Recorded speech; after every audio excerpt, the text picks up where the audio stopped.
Hey guys, welcome back to Nerd Impact. Today we're doing another Superman and Lois review. Today's it was episode 8, Holding the Wrench. So this was kind of a lower key episode, I think, in a lot of ways, but at the same time, a lot of good story building, especially with Lois, man. Some of those scenes with Lois were... Yeah, we got to delve in a lot, especially seeing her really going through therapy to, like, literally.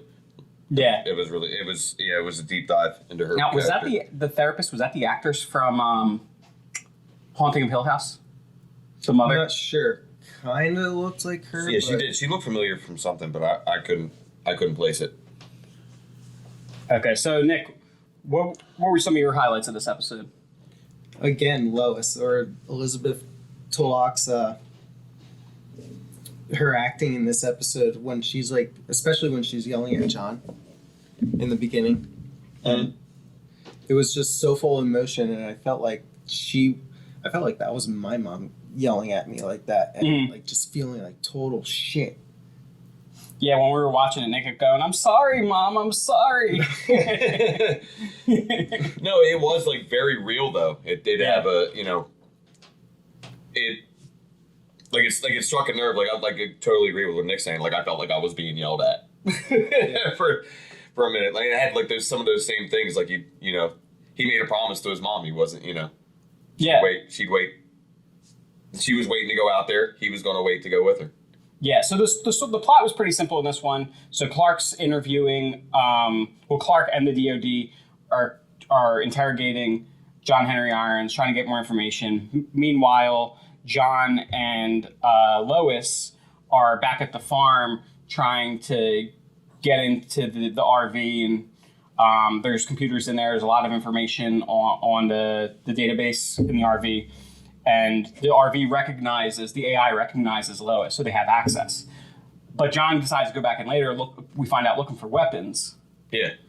And that's when, his life's in danger. Superman barely shows up on time. Like right as the bullets start firing is when he comes through the door. What I thought was most interesting, though, was we've gone back and forth on whether or not we think John's going to get powers. This episode, for me, is solidified, at least in the near future, we're not seeing John with powers. I and you are still going to completely disagree on this because it almost like shows his imperativeness. I think he's might be going into like a darker place that he might acquire powers. So I've even gone further in the other direction. Using the X-Kryptonite. Yeah. Well, what I'm saying is I don't think we're going to see John in the near future develop natural powers. I'm just saying I know that kid he's gonna have powers, and I think whatever he does I think he's gonna end up being stronger. I think he might be that one that John Henry is like warning about. See, I'd rather see more. He may become the evil like rebirth of Krypton type of stuff like. Well, I'd rather see more of the dynamic between him and his mom and how they're the two humans supporting the superpowered family members. But Nick, what's your thought? Where do you come down? I can see him trying to use the X-Kryptonite. I think he might try to use it, but maybe he gets like stopped before that because I don't see them like actually giving him. Well, I mean, he's so locked into protecting himself right now. You can tell he feels extremely vulnerable. He's seeing his brother go on a completely different path than him, and they're starting to grow apart. They're growing distant. He's now having some trust issues with his dad. He felt a closeness with his mom, and he's feeling a need to really protect her because she knows that they're the only two without powers. He's feeling a need to protect himself, and I think that where he's at. Where he's coming from in the show is showing how like he can be quick to jump to do something more than his brother seems to be more hesitant, a little bit more gun shy.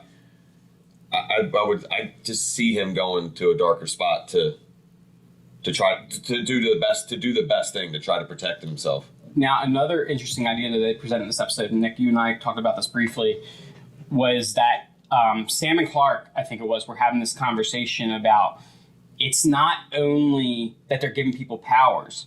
they seem to be transferring in an alien consciousness from somewhere. And me and Nick were talking about the Phantom Zone, because if you've seen Smallville, in Smallville the way it was depicted was that the Kryptonians from the Phantom Zone did not retain their physical bodies. Yeah. They had to possess somebody when they came out. And it looks like there could be some of that going on. They're giving humans powers with the Kryptonite, but then they're transferring in Kryptonian consciousness. Oh. What? What if Jonathan ends up possessed by a Kryptonian? Because he has Kryptonian a willing vessel, and he's I'm thinking that he wants the powers, but maybe he doesn't know the rest of the procedure that's going to happen. Yeah. It could definitely go that way. Like I said, he could end up trying to team up with John Henry, or being the one that is really scared of the guy. Like he got a firsthand experience that's different than the rest of the group. When he almost died. Superman had he's considered that, like, you barely got there in time. Mm-hmm.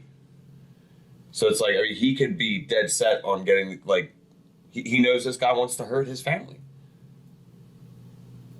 So Nick, how exciting though is it to consider see Steel becoming like a bigger part of this?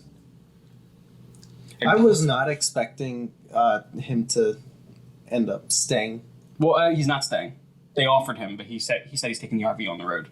Right, Yeah, but I'm out of here. just the fact that they were about to Willing do that. to, yeah. Well, it's like Superman said, we need allies. There's a war coming, and we need allies.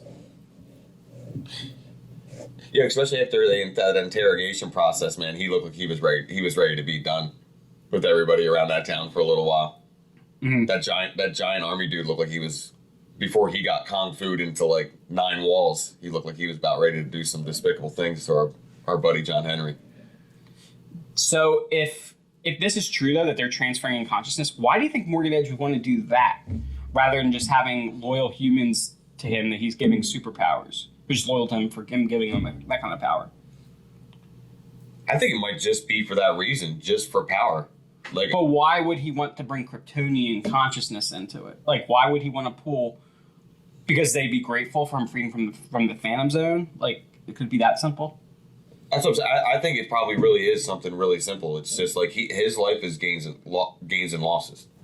He does, he's there's no emotional attachment to anything. I think he sees an ultimate power that he can become not only more richer from, but can gain, have access to something nobody else will have access to. He'll be on another level. Mm-hmm. Because I think it's really just that simple. He's just using everybody in that town as disposable people to test his experiments to make sure that this goes right for whatever's coming. I really think that vision that we saw in that first episode is really going to be the gateway episode into the next season. I think that's really how we're gonna be going into that apocalyptic viewpoint. I don't think it's going to happen on our Earth. I think I wouldn't be surprised if at some point we do get our Superman versus that Superman. Yeah, when they made the fact that the multiverse exists. Yeah, and they're aware and their awareness of it. Like, it's, well, that was made clear at the end of Crisis led directly into this series. So yeah, well, I wasn't, you weren't privy to. I wasn't privy to that. I'm aware, okay, but I'm just saying, like, I'm just seeing so, like, they're trying to keep this show is trying to stay self-contained, and like, I think, in this episode was a prime example. Like, John Henry, like, he's like, no, I'm taking the ban. Like, they're trying to keep this pretty self-contained. I definitely think we'll see more multiverse stuff, but I don't think they're going to drag it like anybody from any other shows, or like, really, I don't think they're going to try to tie it into anything else besides itself. Well, but apparently I think we're gonna see a lot more characters, though. There was a scene in one of the episodes that teased Supergirl that actually got cut out. They said they actually, when they were asked about whether or not they're keeping this separate, they said that it actually hasn't been intentional to keep it separate. They said there was a scene where they were talking about Kara, and there was a picture of Melissa Benoist as Kara that was supposed to be shown, and that scene got cut for time restrictions. But anyway, so Nick, what villains do you think could work into the plot the way it's going that we haven't seen yet? Can they revisit Zod this way? I don't know. There was a version of Zod in Supergirl. Right. But then again, we had Crisis rewrite everything. Right, so they could be complete. They replaced Sam Lane with a different actor. Maybe a version of Brainiac. I'm trying to think of like villains that are closely related to the Kryptonian lore, because it seems like that's where we're going. I don't want to see Doomsday. But maybe they could do a different, like a good, like closer to the comics Doomsday story this way. The Doomsday we got in Krypton was the perfect depiction of Doomsday. Krypton season 2 had the definitive, like it was like as close as I think you're going to get, short of a baby being abandoned on a planet and then cloned 20 million times. It was as close as you're going to get to the comic book version of Doomsday. Maybe we could have the baby abandoned on a planet. Or we get Doomsday freed from the Phantom Zone. We could do that.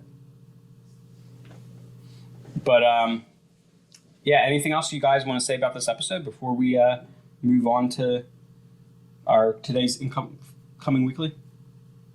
Yeah, Superman's awesome. I can't wait to see more of it on Tuesday. Yeah, I think we were on episode 8, so we've got 7 episodes left for this season. So 15 episode season, a little bit shorter. So, you know, I was thinking, actually, I just popped into something, and I may have discussed this before with you on, I hope it wasn't, I hate to repeat myself or retract myself, but maybe they're setting up more of what we saw, like, when post Superman versus Doomsday in the comics, when we're seeing more of the Superman. We just got John Henry in there, and he was villainous, and him and Superman were at it. Maybe they're doing a different angle of multiple Supermen. What if that Superman that he saw is like last son of Krypton, like leading the charge of rebirth Kryptonians? Oh, that's a thought. What if the Eradicator on that Earth replaced Clark, and that's not even... Yeah. And then you had the Man of Tomorrow. That's a good thought. The Man of Tomorrow opens the portal, and you just have a fleet of Kryptonians. Yeah. Led by the last son of Krypton in his black suit with the red cape. Well, and they talked about transferring... They also talked about transferring consciousness. So what if that's their Clark's body, but the Eradicator's consciousness? Yeah. Built off of the ashes. If that happens, you heard it here first. Yeah. It's a pretty interesting theory. Like it just popped into my head. I was just looking at my die cut.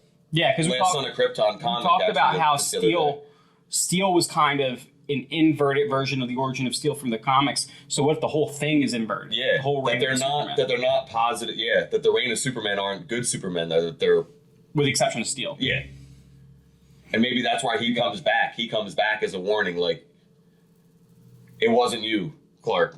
Yeah, well, not back, but to an alternate universe. That could be good. Yeah, that could be a good way for it to go. Yeah. Also, before we sign off here, I just wanted to mention.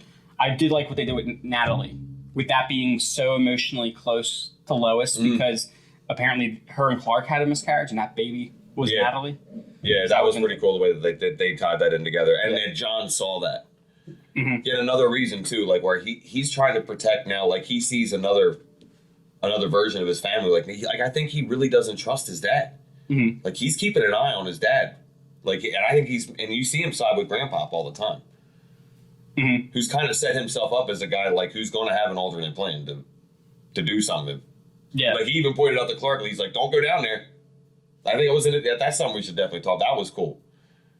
Briefly mention that. Like Superman went down there and fought one of these hyped up ex-Kryptonite beings down in a basement full of kryptonite weapons. Yeah, he got gassed and blasted. Not only that, but the gas the gas wasn't even using that was synthetic kryptonite. No, some crazy stuff. And then, like, his father-in-law's like, that was like the only time you seen him. Like, he's like, dude, you shouldn't go down there because you're probably not going to come back. Like, Yeah. Take it as an olive branch. But it was wild, man. I see John doing some stuff to do good. Anyway. All right. So, any final comments, Nick? I'd really like to see a deeper story behind the reasoning of why Morgan Edge is bringing back the Kryptonians, because I don't want him to be a shallow villain. I want him to be more complex than just bringing them back for loyalty and power. They've done so much to establish him, so it's like it wouldn't make sense. Like, he's like linked in with different facets of the whole entire town of Smallville, so it's like it would be a waste otherwise. Yeah, definitely. All right, guys, so that's it for our Superman and Lois review. Don't forget to like, comment, and subscribe on Facebook, as well as YouTube. And until next time, Stay nerdy.